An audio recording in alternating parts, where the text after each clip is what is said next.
descalços, ambos a sangrar, e o noivo continua a paz.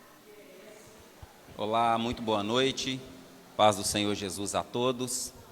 Nós estamos aqui iniciando o nosso projeto Consolidando Gerações, e hoje nós iniciaremos esse grande debate sobre as questões que envolvem adolescentes, que envolvem jovens, por que não jovens adultos, e até pais e mães que possam estar nos acompanhando a compreender um pouco mais desse universo através da luz da palavra de Deus, e também hoje do acompanhamento aqui com a nossa irmã em Cristo, Alcione, que é psicóloga. E eu já quero de antemão agradecer aqui a sua presença, Alcione. Deus te abençoe em Cristo Jesus. Adora a Deus ali na Igreja do Evangelho Quadrangular, com a pastora Vilma, que é a mãe dela, uma pessoa de grande estima por todos nós. Deus realmente te abençoe pelo atendimento do convite. E eu quero já te convidar a você compartilhar agora com seus contatos, Facebook, Instagram, no WhatsApp aí para o pessoal estar acompanhando, participando.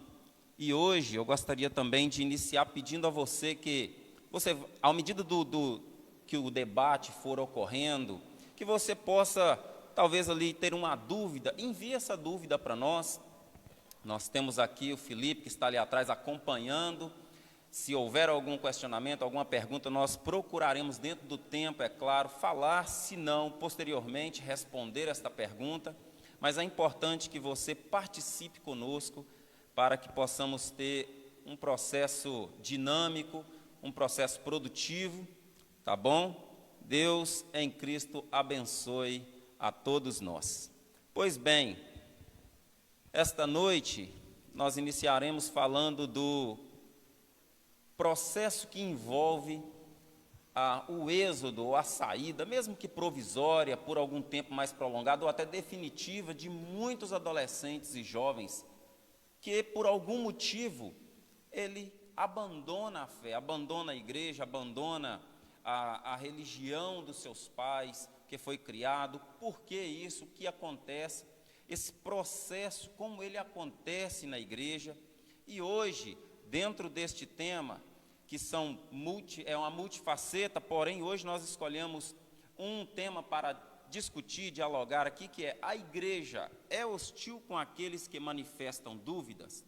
Claro, a dúvida é algo muito importante, porque se nós manifestamos dúvidas, é porque nós buscamos alguma resposta. E hoje nós vamos conversar sobre isso, baseado no estudo que teve nos Estados Unidos. O grupo, ele conseguiu, dentro de 5 anos, o Barna Group, ele explorou oportunidades, explorou os desafios, os dilemas e o desenvolvimento da vida cristã através de jovens e adolescentes, buscando compreender por que abandonaram a igreja, o que eles pensam da igreja, como eles se sentem na igreja.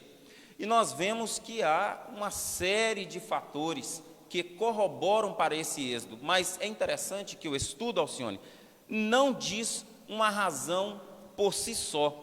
Eles não conseguiram chegar numa razão e dizer: olha, é por isso que eles saem da igreja. Há uma série de fatores que colaboraram para que esse êxodo acontecesse, né? E eu tenho aqui alguns dados que eu gostaria de colocar para nós compreendermos.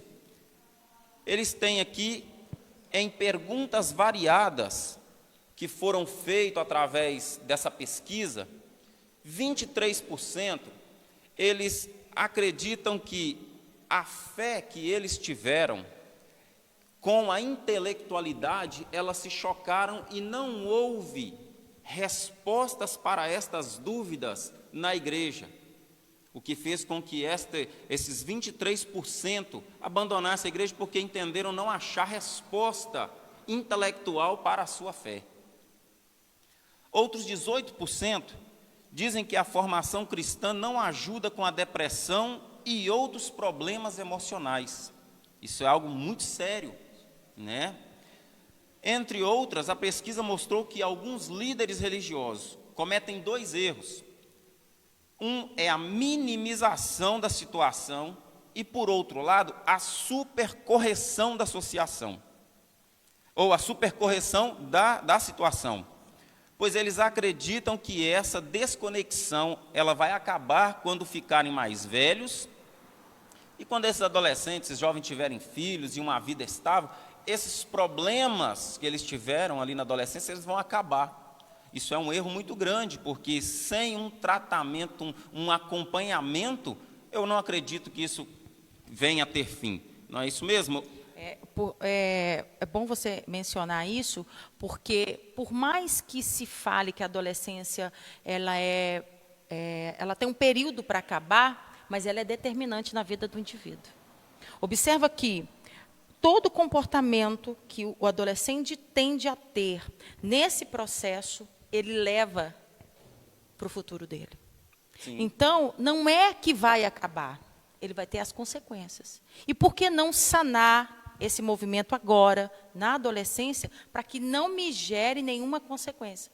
Porque, observe, que a maioria de pais, mães, que estão com algum problemas com filhos, foram desencadeados lá na história dessa mãe, desse pai, quando era adolescente, e não resolveu. Então, como se diz, passou por cima. Então, eu tenho que analisar que o fato do adolescente, neste momento, ele está passando por uma oscilação, ele está numa remodelação cerebral, ele está deixando de ter aquele cérebro infantil para tornar um cérebro adulto. Antes, qual que era a prioridade de uma criança? Comer, brincar, estudar. Comer, brincar, estudar. E daquele momento em diante que ele passa a se tornar um pré-adolescente, ele já começa a visualizar as outras coisas de uma forma de possibilidades. Eu trabalho com adolescente, antes mesmo de me formar em psicologia, desde 1996. Então, eu era uma adolescente tomando conta de adolescente na época. Mas eu tive muitas experiências, porque hoje, nós estamos em 2020, perdão. O que houve de interessante é essa mudança de comportamento mediante a influência da tecnologia.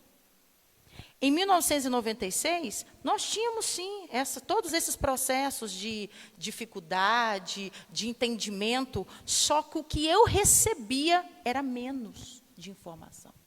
Uhum. Eu tinha todos esses sintomas. Sim, sim.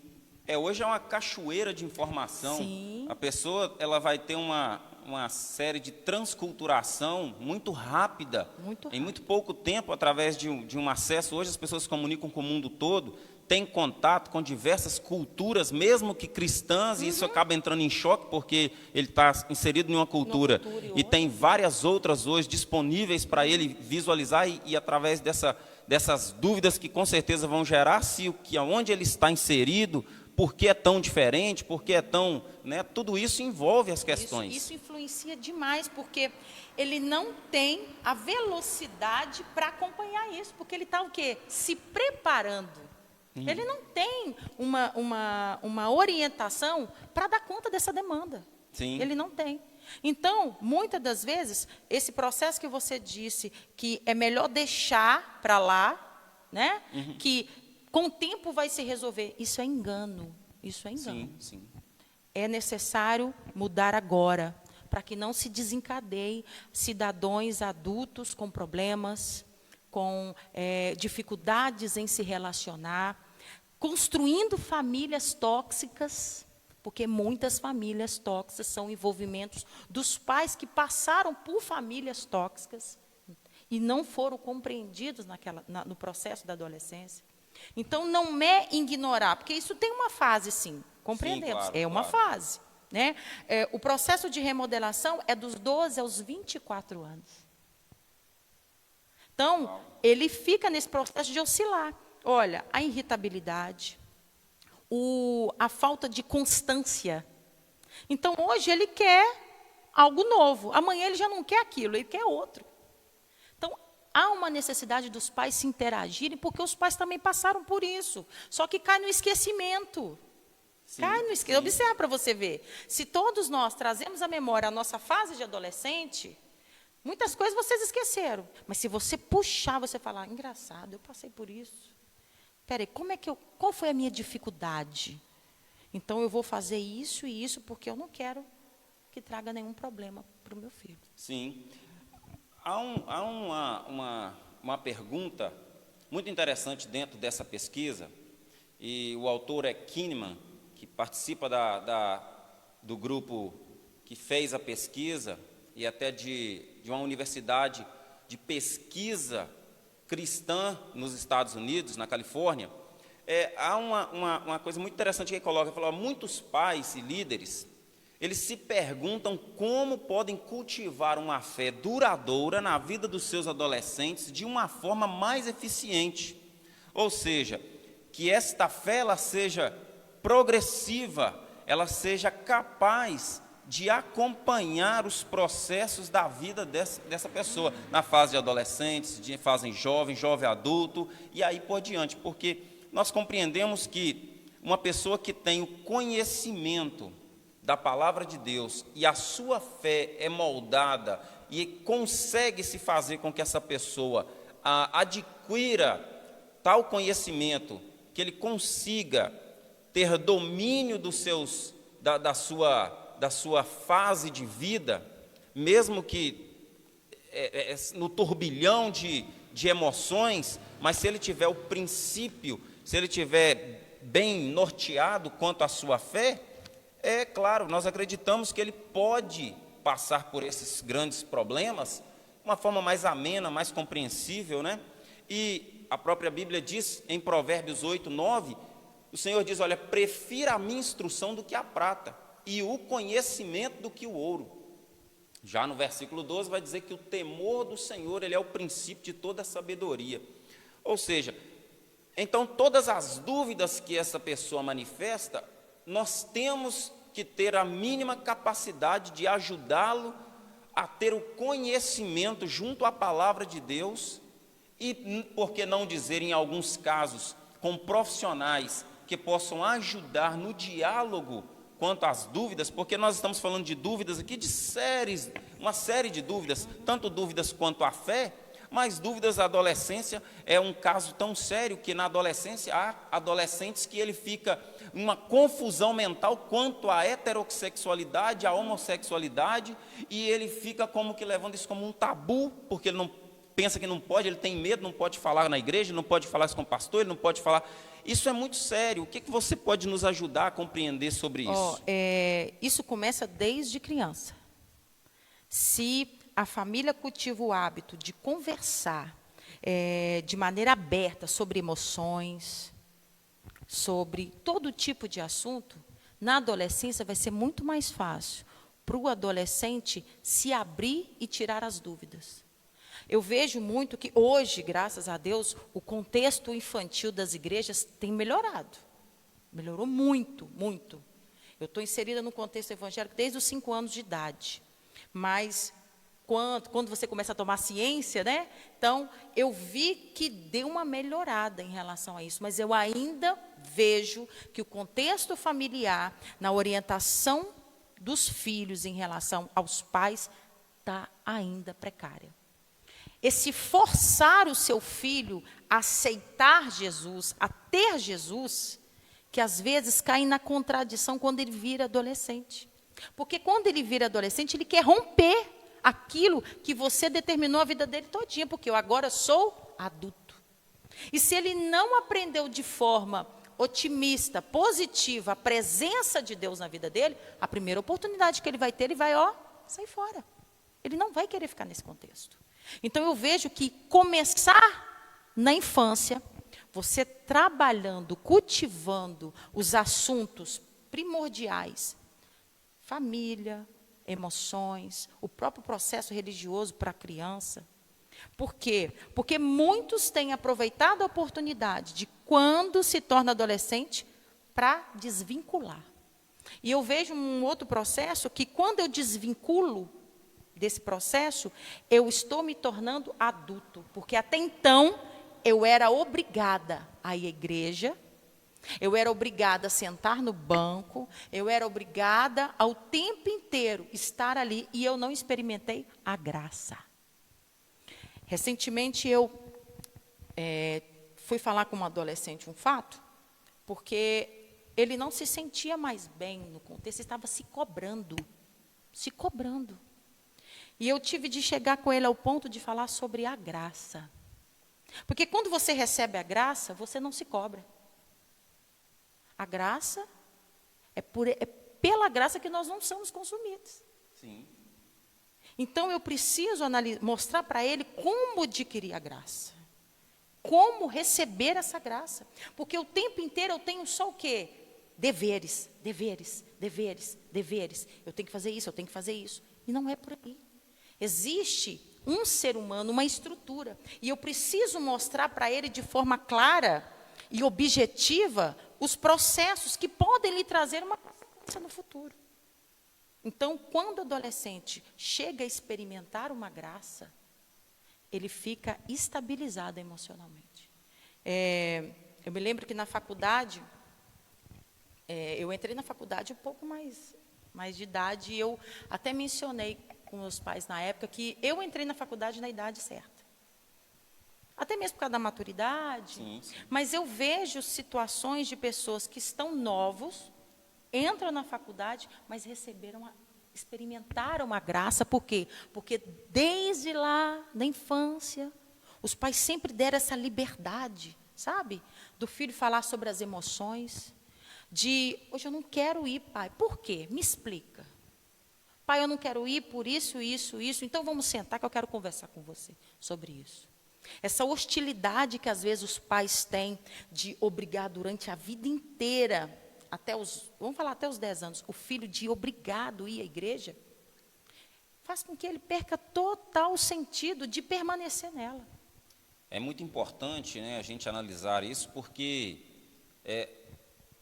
a nossa fé, o próprio Deus, ele faz questão de deixar isso escrito, olha, deleita-te no Senhor teu Deus, e Ele concederá o que deseja o teu coração. Deleitar significa que eu tenho prazer, satisfação, eu tenho alegria em servir a Deus, em ter Ele como meu Senhor.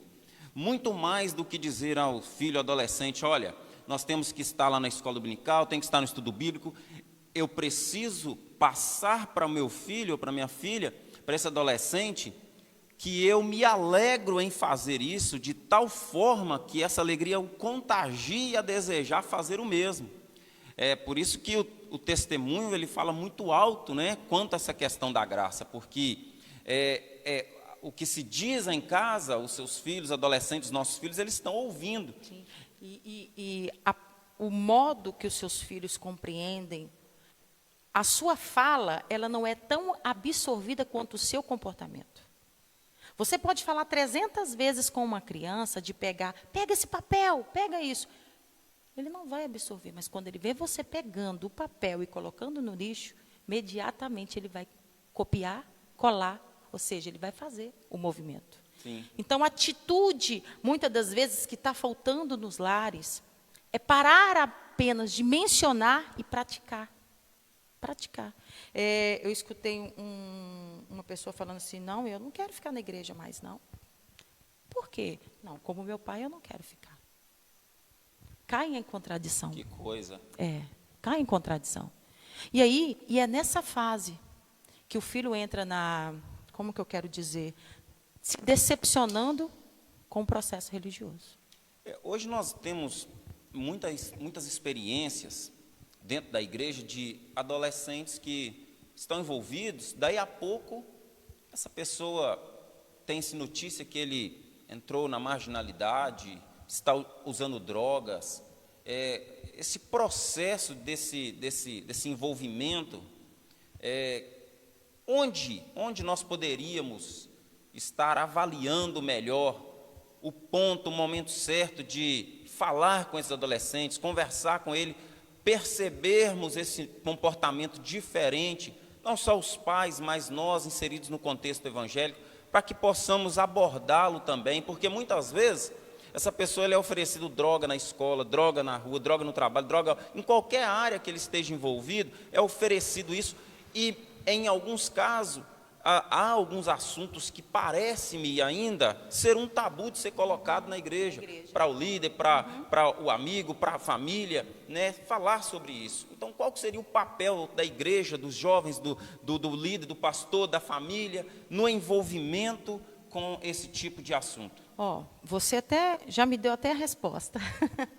É ampliar o conhecimento no contexto religioso. Porque, não desmerecendo, porque isso aqui é a nossa vida, isso aqui é a Constituição Federal de um cristão. Sim. Aqui tem seus deveres e os seus direitos. Sim. É inevitável. Mas eu ampliar, através daqui, com contextos contemporâneos, para que eles possam criar também ideias e ver situações que estão envolvendo com ele. Mas o tempo inteiro eu tenho uma rotina, o tempo inteiro eu tenho apenas um paradigma, e eu não saio disso. E muitas das vezes, muitas não, a maioria das vezes, o adolescente sempre dá um sinal. Sempre dá um sinal. Ele sempre dá. Mas ele é entendido como o quê? Está possesso, não está vigiando, está em pecado. Sim, sim. Então, e não é por aí.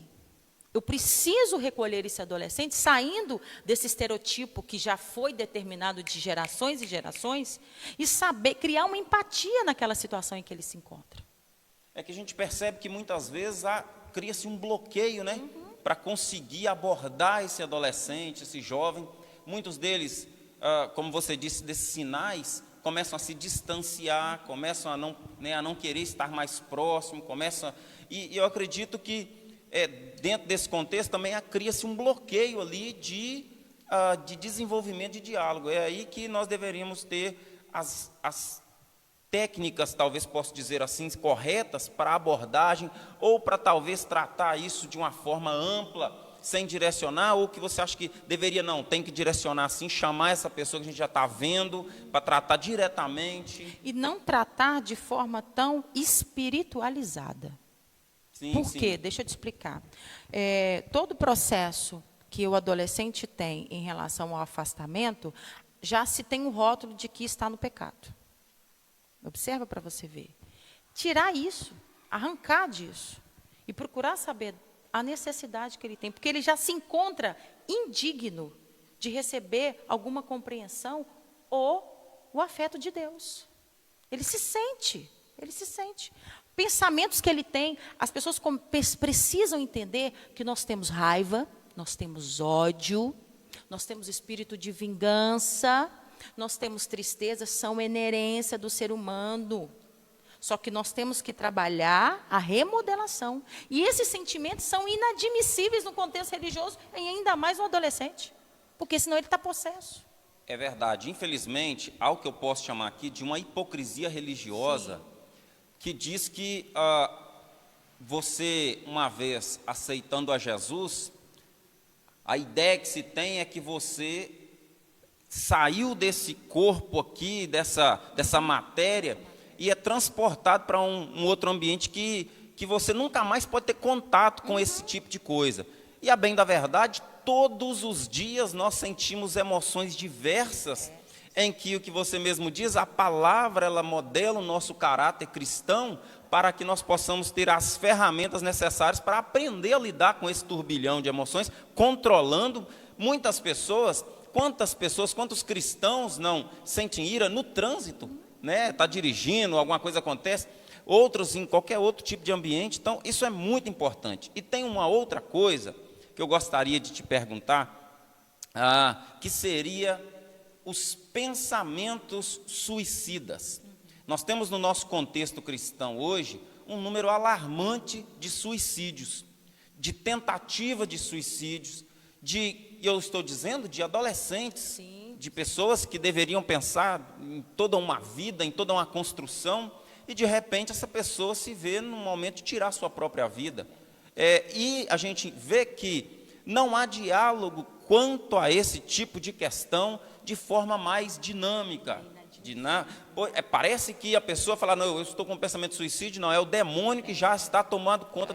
E muitas vezes a pessoa está naquele turbilhão de emoções, né? Esses dias eu vi o depoimento de um adolescente que ela disse que pulou do 3º andar do apartamento porque ela disse que sofria muito bullying na escola e não trazia isso para casa. E ela chegou num ponto que ela falou assim, eu não vou falar nada com meus pais, porque eles vão ser envergonhados também, como eu estou sendo envergonhado. A melhor forma de eu resolver isso é dar cabo da minha vida, porque eu não dou mais trabalho para os meus pais e não vou ouvir mais aquilo na escola. Ou seja, esse tipo de coisa, ele acontece hoje. E nós precisamos estar atentos a isso, né? Esse adolescente, ele precisa de ter essa abertura para falar sobre isso, mas nós temos que prover esses caminhos, dando talvez, não sei, através de palestras, através de abordagens. Qual é a percepção da psicologia sobre esse tipo de assunto? E dá essa oportunidade que você está mencionando sem aquele olhar crítico. Porque passar pela cabeça de um cristão jovem suicidar é inadmissível. Sim, com certeza. Então, ele já evita de ter esse posicionamento, porque ele sabe que ele vai ser radicalizado de qualquer maneira. Então, qual que é o fator? Existe uma alteração química no cérebro? Também. Tá?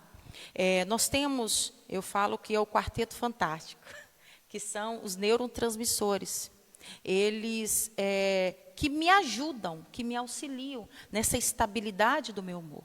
E a serotonina, quando ela não recapta mais, ela me traz essa oscilação de humor. E os maiores casos de depressão é esse processo. Então, deve-se ter um olhar voltado à medicina. Se o paciente está com esse processo, por que não procurar um psiquiatra?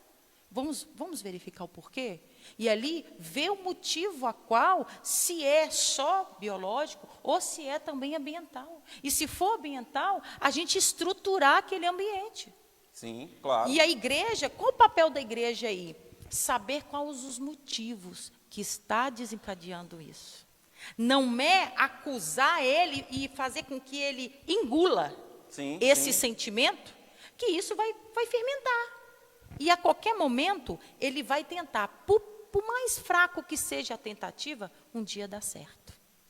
Esse é o problema, né? Porque acontece quando se tem a sorte de não acontecer o pior, as pessoas ainda ter condições de socorrer. O problema é quando se faz da primeira e já dá certo, é uma tragédia.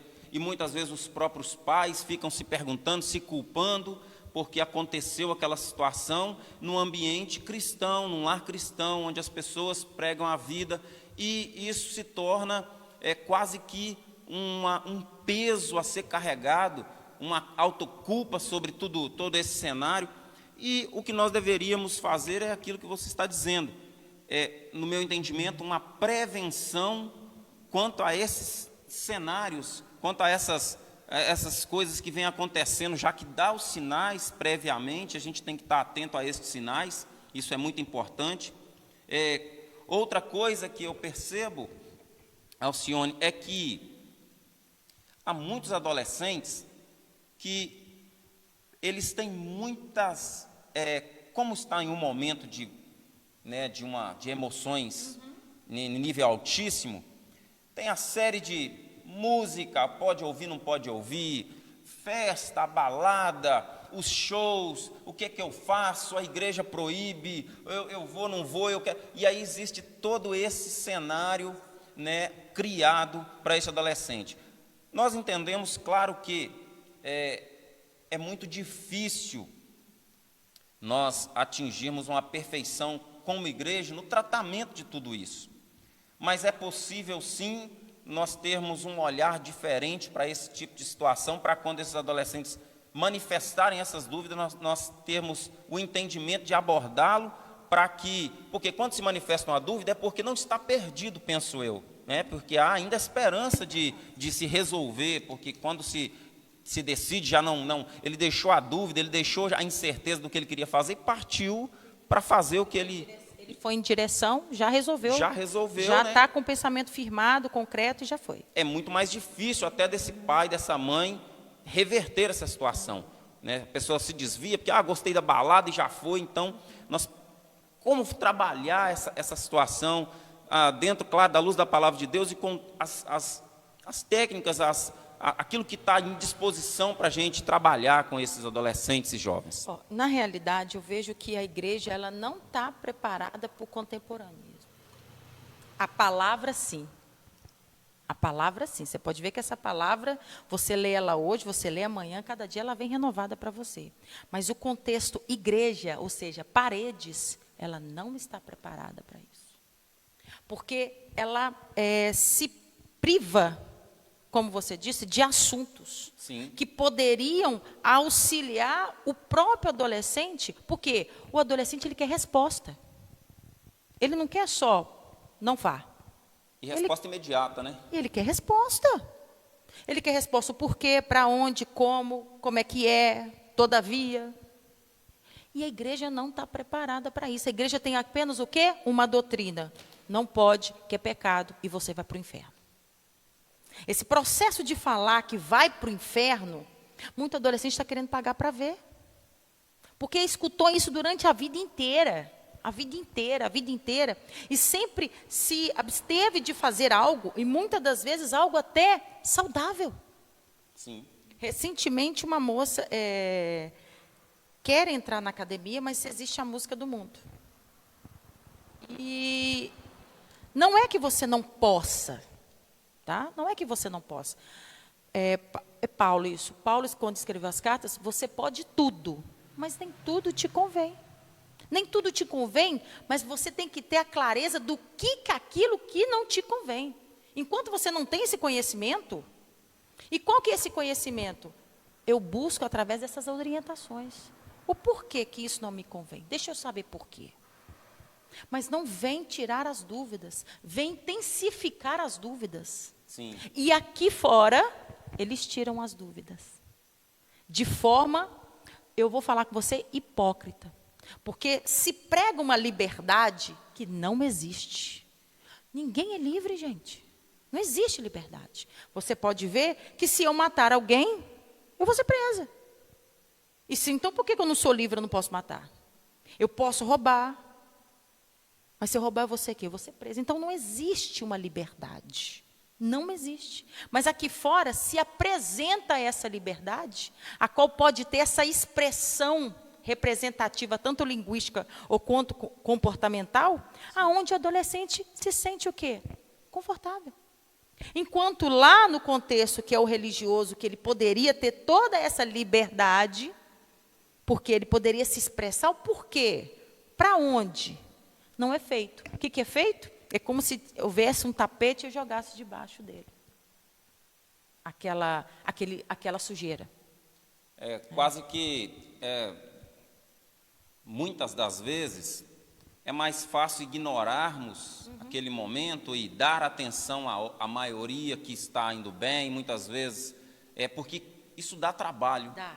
Né? A gente vê que isso dá muito trabalho. Muito. E é importante compreender que Jesus, ele parava multidões que estavam caminhando com ele para atender um que estava à margem da sociedade, à beira do caminho, como ele fez ali com o cego Bartimeu. Estava ali à margem, o pessoal ainda mandando parar de gritar, mas Jesus, ele para tudo e vai atender aquele que está à margem da sociedade.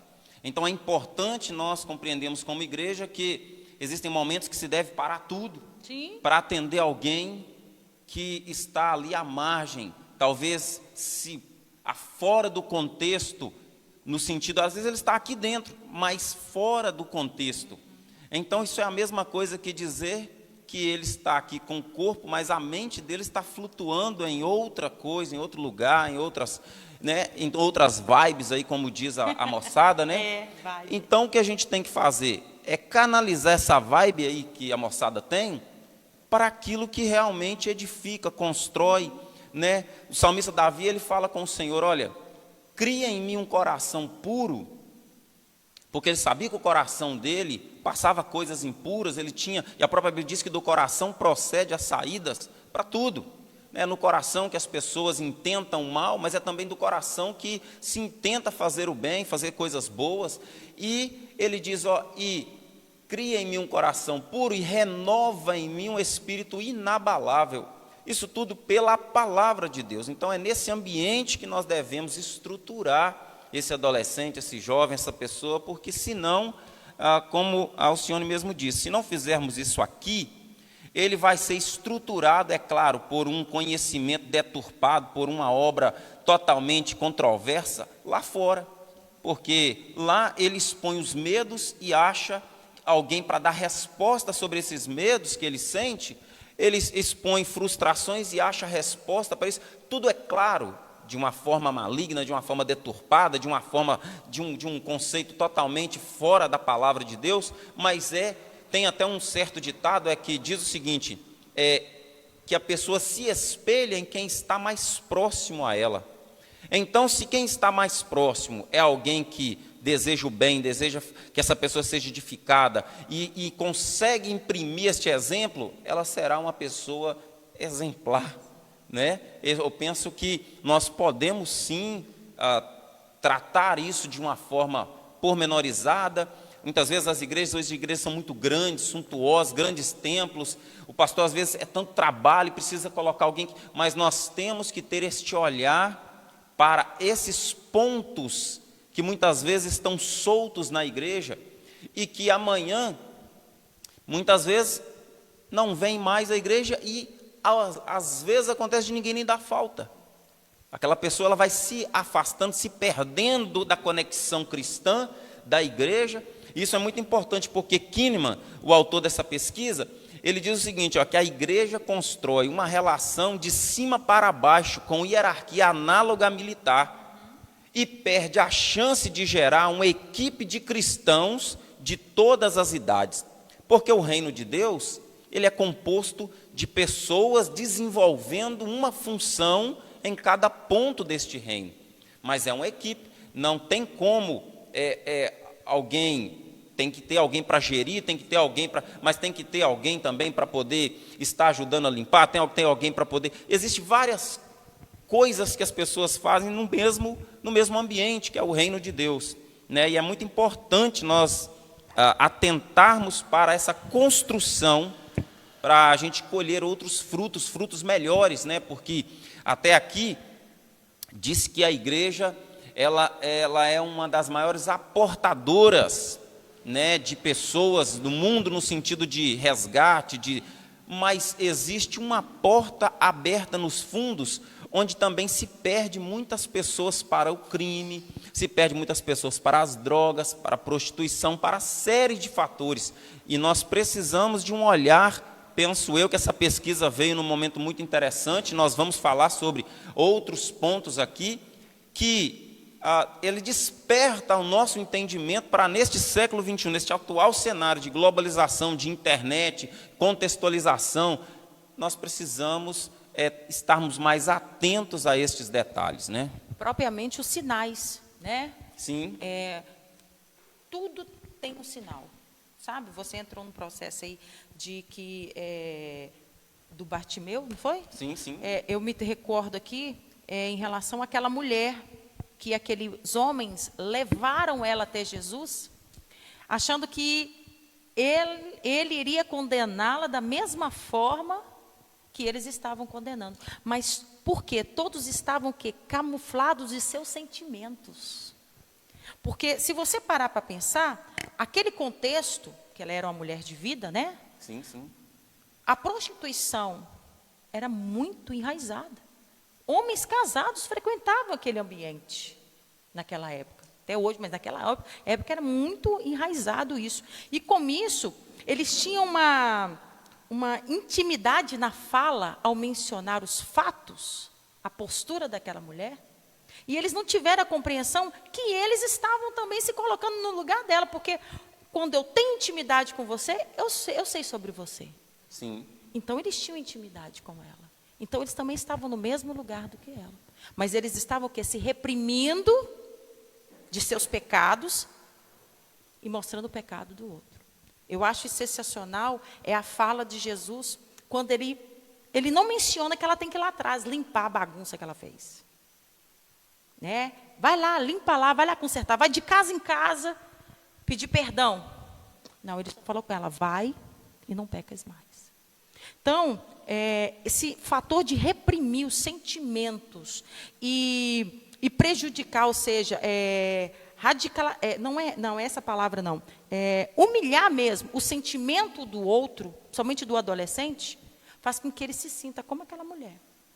E se não tiver alguém para fazer o papel de Jesus, ele vai sair do contexto religioso. Pois é, que Deus tenha misericórdia de nós. Meus irmãos, chegamos agora aqui ao final deste trabalho. Eu quero, de antemão, agradecer aqui a Alcione, psicóloga, que, serva de Jesus, nos atendeu com tão bom grado este convite para estarmos aqui falando sobre este tema tão rico.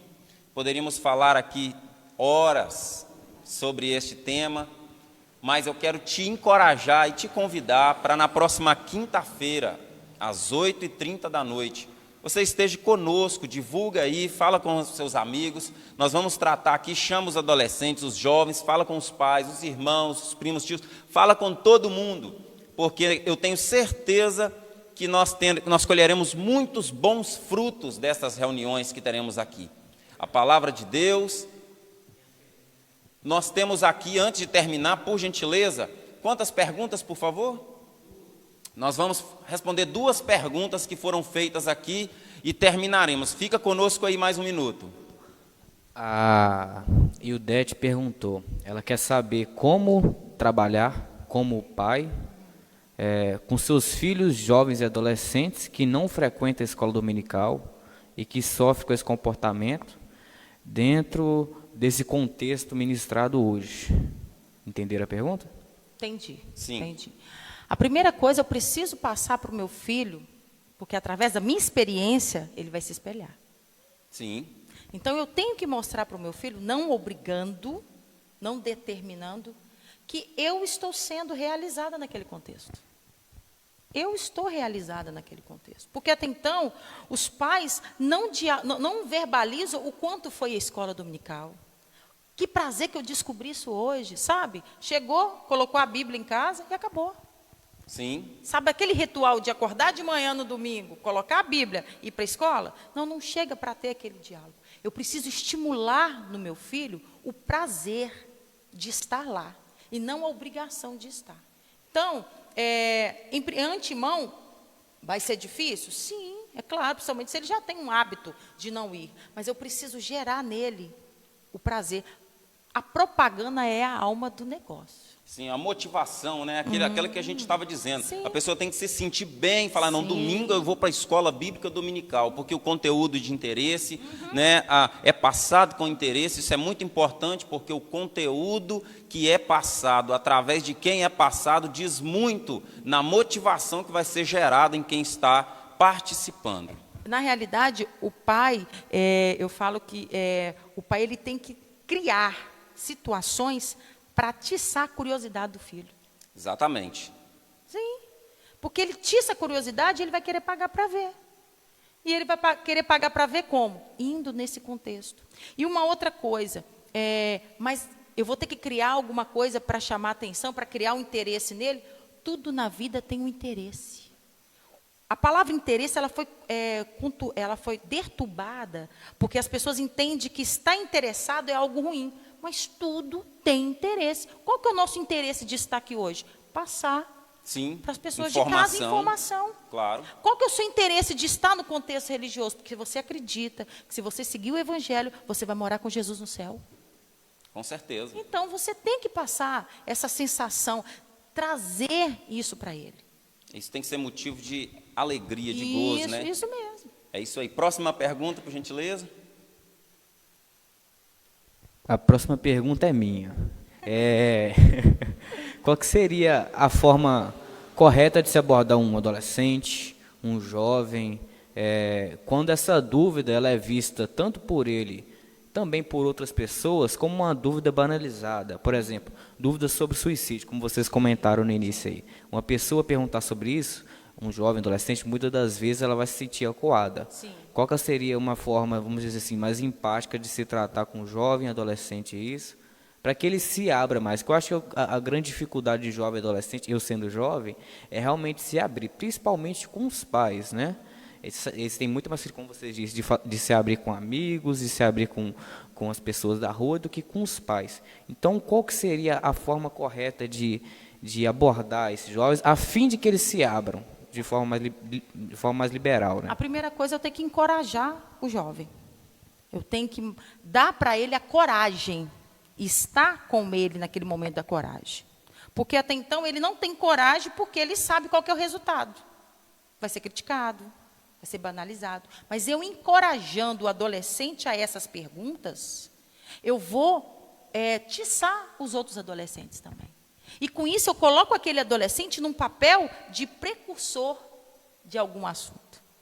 Então eu preciso trabalhar isso com ele. Um outro fato também é trabalhar abordagens a qual vai explicar, não saindo fora do contexto bíblico, mas pesquisas que falam sobre a relação do suicídio com o processo biológico, o processo espiritual. Para quê? Para que ele não fique tão, como que eu quero falar? Tão ligado numa situação que seja abominável, que seja diabólico aquilo. Aquela ideia de falar, não, então eu estou com demônio. Sim. Então, e não é isso a questão. O diabo trabalha sobre as emoções, potencializando isso, trazendo desesperança.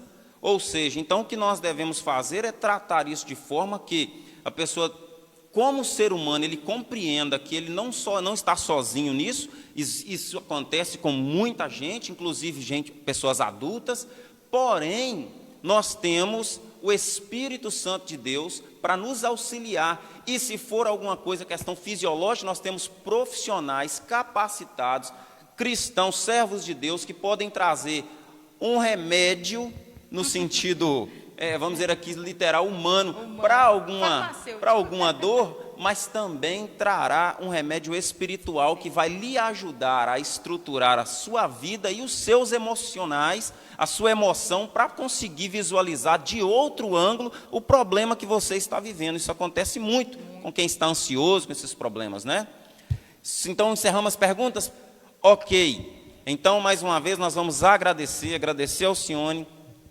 E você que pode, divulgue, fale com outras pessoas sobre esses momentos, né? Vamos intensificar isso para que possamos melhorar para a próxima semana, trabalhar mais para que mais pessoas estejam visualizando, tratando de outros temas, e eu tenho certeza que nós seremos muito edificados pelo conhecimento da palavra do Senhor em nós. Meus irmãos, que Deus em Cristo vos abençoe, guarde as nossas famílias, os nossos filhos, que nós possamos ser agentes de Deus na face da terra para ajudar, para sermos luz, para sermos um caminho que possa ajudar essas pessoas a chegarem a Cristo e sentir o que a Alcione disse aqui, a graça salvadora de Jesus, o gozo, a alegria que ela produz em nós. Deus em Cristo te abençoe, que Deus te guarde, Deus te proteja e até a próxima vez.